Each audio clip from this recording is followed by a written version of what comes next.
Konangai, awa matière ekoti, awa le dossier ekoti, comme on nous a toujours dit, biso toyaka pamba pamba te pa inabino, soki bomoni, tout comme boyoki biso, cela veut dire déjà ekoti, et yinde penza.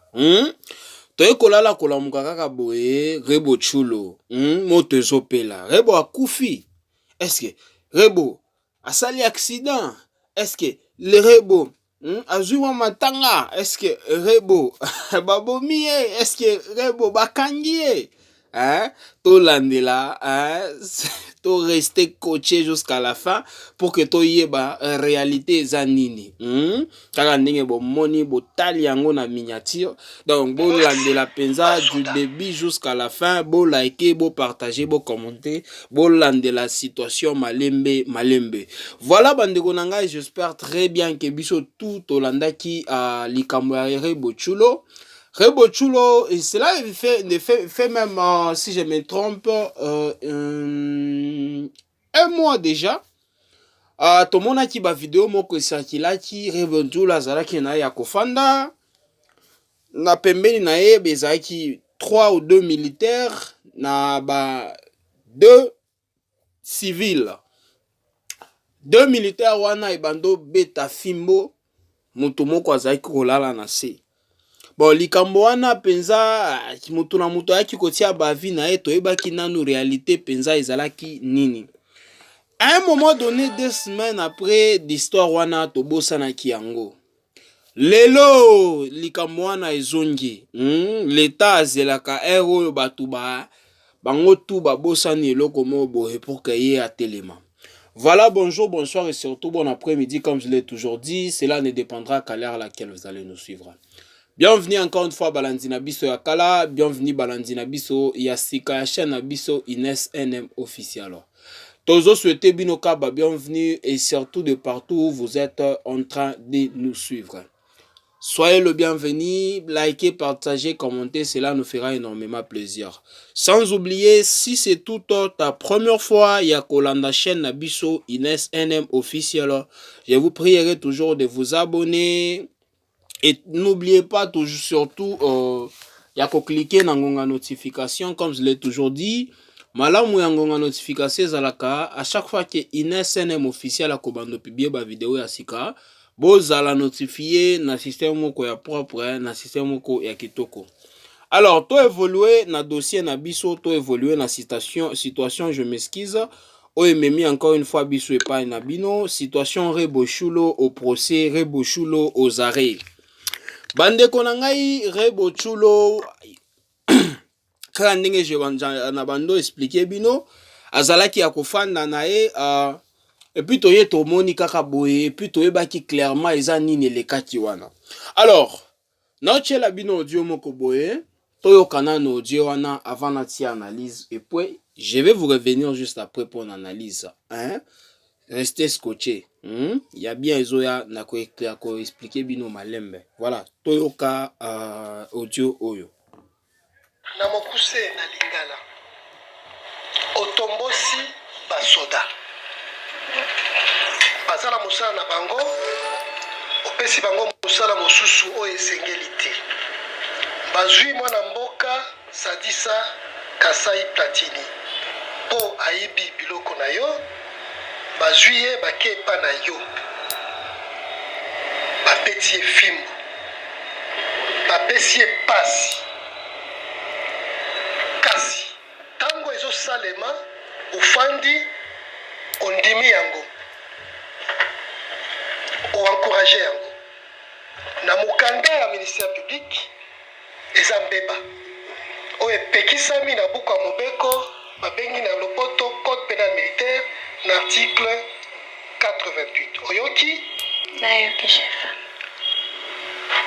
soki eza solo etumbu eza ya 20 ans ya boloko kasi tolingi totuna motuna ya solo to lokuta eza lokuta. Merci monsieur le greffier acté que pour sa défense la prévenue Chimpaka Moulanga alias Rebo Chulo a choisi de plaider non coupable. Aux ala droit ya koloba manso oyo koki koloba pour la lobiko na yo oza na droit kozala ba avocat baza wana, oza na droit ya kobengisa ba témoin banzene neke, oza na droit ya koboya koyanola na mutu na tribunal to kofanda nye to koloba teke parce que ofandi nye po oboya koyanola. Donc makambo nyonso bafundi eza ya solo, tribunal eza na ba moyen ebele ya koyebela yango. Oza na droit ya koboya tribunal oyo esambisa yo to moko na bazuzi, kasi ezala na tina ezala te po sepeli na libanzi te olobi na boyi zuzi wana. Baavoka baza wana bayebi lolenge nini baboyaka tribunal to baboyaka zuzi, toyokani kende ofanda. Continue na bandeko na ngai, j'espère que biso tout olandi audio oyo très attentivement. Bandeko na ngai, comme je vous ai toujours dit, biso toyaka awa kosala analyse, biso toyaka kofinga awa mutu te, toyaka ko créer likambo te, kaka ndenge dossier oyo ebimi. Donc tozo analyser yango penza embe malembe na bino. Donc comme je vous avais dit, restez scotchés. Rebo Chulo, c'est un artiste. Ça on a artiste, musicien. Abeta na ndule biso tout oyebi très bien. Azana baton la nae artiste moko boye talentueuse, artiste moko boye abinisaka vraiment public. Comme je vous avais dit au début, il y a partage que tout le monde qui biso tout. Ndenge vidéo ane circula ki ebele ba mona ki ba photo. Menga personnellement na mona ki vidéo ndenge bazo nyata ya wana petit wana leki wana ndeko wana fimbu. Voilà. Ebele mutu na mutu yaki na ba comme je peux dire na ba information na no voilà sala ki boya sala ki boya sala ki boya sala ki boya jusqu'à ce que toye kozwa information correcte. Mutu wana azalaki musali plutôt ya Rebo Chulo. Alors akena kar ya Rebo Chulo aibi babiloko jusqu'à ce que baye kokangaye ba moniye appareil nani caméra ezalaki wana emoni ndenge azobimisa fongoli coffre abimisa ki sac toyebi nini ezalaki na kati, soki mbongo soki bachombo ndeo deja bamusu bayaki no bachombo ezalaki na kati pe na mbongo mais biso tout toyebi te. Alors ndenge pe batunaki ndeko wana aye koloba te ye na tiete jusqu'à ce que vidéo wana ye kobima yo bando boya. Alors peut-être na kanda Rebo Chulo azwaki bi alingaki ba pesa e correction. Car ndenge balobaka ke il faut réfléchir avant d'agir. Alors mutu azalaki na raison wana azalaki Rebo Chulo yende bayibaki. Soki a réfléchira ki très bien na eloko wana. Lelo tolingaki tokoma na ba arrêté. Lelo tolingaki tokoma na ba procès te. Parce que la police eko eza wana pour ya kolanda eloko wana bokoki boza na preuve déjà bino mo boyebi comment est-ce que moyibi akopirige combien de ans na prison. Rebo Chulo a réfléchira ki penza makasi te avant d'agir. Alors elle avait préféré d'agir na kanda oyo azalaki nango. Voilà babeta ki efimbu na misu ya batu na ba vidéo parce que zaya batu bazobando filmer ba ma photo bakanga ki azalaki akofanda na kiti babeti jusqu'à ti garçon ana auti aye moko siko sur internet ko s'expliquer qu'est-ce qui s'était passé jusqu'à ba koma na niveau ko beta e a reconnaître ki ayiba ki ndenge babeta ki na ordre ya chef ya militaire te mais ordre ya artiste apesi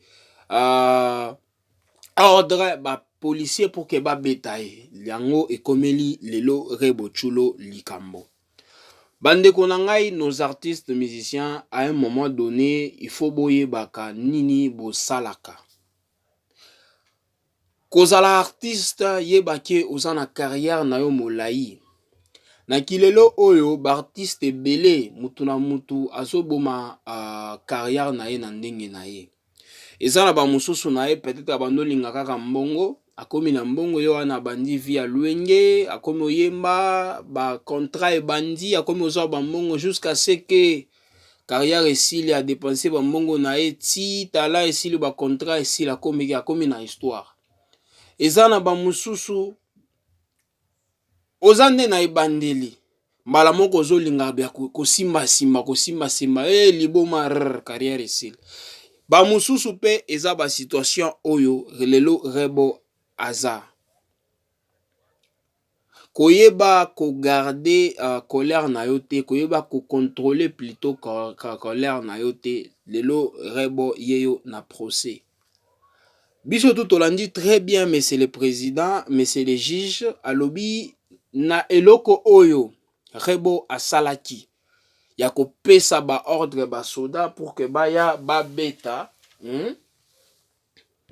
po baya ba beta ndeko na biso wana lelo procureur mieux moko alobi non eloko wana eza 20 ans de prison. Bah moi je le confirme pas parce que personnellement et moko Rebo Chulo alobi na eto qui très bien que ye asala kiloko wana be biso tout au monde qui na miso na biso ndenge aza ko fanda bazo beta ndeko na biso wana fimu mais lelo oyo Rebo aboyi na e l'état a kolandela eloko wana. Bon, imaginez-vous na carrière à Rebo Azanango, avenir Rebo Azanango, a qui piriger 20 ans de prison. Résultat nae ekosalandenge nini? Point d'interrogation. Moi, quand on est na ebisa bino awa isa analyse. Alors, non tia analyse na ndenge na ngai. Je le répète encore une fois, bartiste na biso. Parce que loko vraiment est linde bartiste ces artistes moko akoy na mai oza l'état ba ko landelango tozalaki na Constant Mutamba lelo aza wapi abando sala na l'état nde mutu penza bando sala na l'état lelo aza wapi yelo eza Rebo yeo abandi muziki na ye auti kozwa contrat na ye kala mingi te na label muyasika oyo a signé tala malikambo bon to loba kaka ke non l'état landeli makambo wana malembe jusqu'à ce que oui c'est vrai ye muto asala ki yango 20 ans de prison na âge azanango Rebo elle était née en 2090 lelo toza en 2026 donc azana 36 ans soki totie lisusu 20 ans et kokoma 46 ans. Donc, carrière na wana déjà esili. Bozo mona bandeko na ngai. Alors, en tant qu'artiste, artiste belé, balikambo kaka boete me mutu la mutu azo koya na likambo na ye. Bazo kokate kopona vraiment entourage ya bien. Kopona vraiment ba proche ba kopesa balikambo mususu oyo bazozanga ba conseil mususu oyo bazozanga et surtout na ba situation lokola oyo bandeko na ngai ebele ya batu oyo balobaka biloko wana te ba kanisaka na bango lokola non kozala artiste eza kaka okie na studio non voilà obandi nzembo oyembi et puis babimisi yango poste te artiste aza mutu moko boye aza entreprise. Donc, entreprise wana, ezo senga, ba directeur général, ezo senga, ba ya discipline. Donc, ba tu ebele oyo, ba pensa bazalaka l'ensemble entreprise. De bato baza pembeni artiste, bazo songa artiste. Presque na babilo konyo sur artiste. Na oyo artiste azoluka. Alors, Rebo Chulo oyo, ceux qui pensa, décision oyo azwaki apesa nani autorisation ba garde wana je ne sais pas si eza ba garde na ce qui eza ba tuka ba mila bengaki ba beta wana soki mutu penza ya mayele azalaki na pembeni na ye oyo ayebi mibeko oyo ayebi ba droit oyo ayebi biloko ya l'état surtout concerné la police alingaki ayebisa ye non kosala eloko te et surtout bazo sala eloko wana bazo filmer pourquoi. Bon, pour elle, elle avait fait ça, non, va porter correction. Parce que ce qui est vrai, voler n'est pas bon. Oui, ebele wa kolobake, non, eloko asala kizala ki bien, mais ce n'est pas yo civil au pesa ordre parce que vous en mbongo ya koyebisa, basoda ba beta mutu. Ordre wana, penga police bakanga ye police bango moko nde bakopona eloko bakosala na ye soki akomérite prison soit akomérite ba amende soki akomérite nini. C'est pas yo public et puis voilà, je disais civil. Et surtout chose grave, au permettez pe batu bazwa bachombo ba filmer. Bino mo boyebi lelo internet eza na vitesse moko ya makasi, donc elo ka mutie yo kokyo monaka lelo aussi la lelo, mais ce que code kaka na chomba muto moko yeba ki partout dans le monde ba consommer eloko wana. Voilà lelo Rebo Chulo akomi lokola mwana mukie. Na oloba ngo na ndenge ke lokola ya koseka te ezosala pasi parce que malgré ndenge azali lelo oui azui mama mongo na ye ba connaissance na ye, mais l'état tikali kaka l'état. Penza soki eloko oyo balandeli yango malembe bakozwa conclusion rebonde azana erreur. Alors erreur na ye tokulandaki muto azo diriger nani wana ndenga lobaki ke soki eza ya solo akopirige 20 ans de prison. Bon, une carrière na ye ozala ruiné. Alors nos artistes boye baba choix koloba, il faut surtout réfléchir avant d'agir. C'est vraiment important. T'as la carrière na yo, t'as l'avenir na yo. Kosala eloko te parce que okomi na kombo déjà ba yebio. Kosala eloko moko te parce que déjà non voilà aux artistes t'es une star. Voilà nasala mabongo ba connaissance na ngai nasala yango bakotala non basakana kana mutu wana tete. Ça ne se fait pas comme ça. N'oublie pas que l'état pe azali. De muto penza mokili et mboka plutôt eza na maboko na bango bazo diriger yango. Vous voyez un peu. Eza pas si vraiment, eza pas si parce que na ndenge procès ezo kende plutôt, je m'excuse. Et aussi la mabe, je le préfère pas mais ezo monana. Alors, Zambe asunga penza ezalaki ekomake bambila wana nde batu bango moko bazwaki décision wana, mais soki ezalaki epa ya Rebo. Alors, l'état kosala mosala na ye, chose grave, et ko ruiner vie na ye, eza eloko a bien pensa te. Voilà bandeko na ngai kaka nde na yebisaka bino. Eza pensa kaka pona Rebo te, biso nyonso. Il faut réfléchir avant d'agir parce que loko mukie kaka 2 minutes, yoko sala ki ruiner vie na yo mobimba. Alors il faut toujours réfléchir avant d'agir, et surtout ceux qui sont en colère, oza kosilika pensa makasi, réfléchir.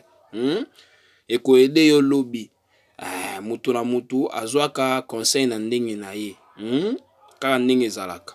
Voilà bandeko na ngai tokomi na suka ya partage na biso comme je vous ai toujours dit. Merci encore une fois bino bozaka bolanda biso makasi. Alors permettez-moi toujours de vous dire bye bye et surtout à la prochaine.